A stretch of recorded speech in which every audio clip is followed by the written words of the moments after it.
ఇల్లు అలగ్గానే పండగ కాదు. అట్లాగే ఇప్పుడు ఓ చట్టం తెచ్చేశారు, పార్లమెంట్లో ఈజీగా ఆమోదం పొందుతుంది, బీజేపీని అధికారంలో ఉంది కాబట్టి. అక్రమ చొరబాటుదారు ఎలాంటి పాస్పోర్టు వీసా, అంటే పాస్పోర్ట్ ఉన్నోడు వీసా తీసుకుని రావాలి, భారతదేశంలోకి రావడానికి అనుమతి తీసుకుని రావాలి. పాకిస్తానోడైనా, ఆఫ్ఘనిస్తానోడైనా, భూటానోడైనా, నేపాలోడైనా, శ్రీలంకోడైనా, ఎవడైనా సరే, మయన్మారోడైనా సరే. అలా కాకుండా ఎట్లాగైతే వస్తున్నారో, అది కేరళ వైపు నుంచినా బెంగాల్ వైపు నుంచినా, ఇట్లాంటి వాళ్ళని ఏం చేయాలి?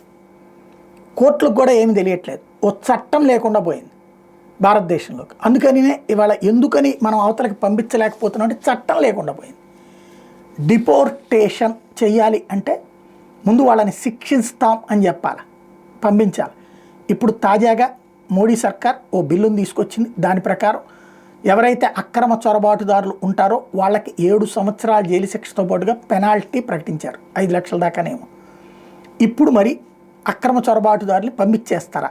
ఎలాంటి పాస్పోర్ట్ వీసా లేకుండా ఈ దేశంలో ఉంటున్నటువంటి విదేశీయులని పంపించేస్తారా? ఇది ఇప్పుడు మోడీ ముందున్న సవాల్.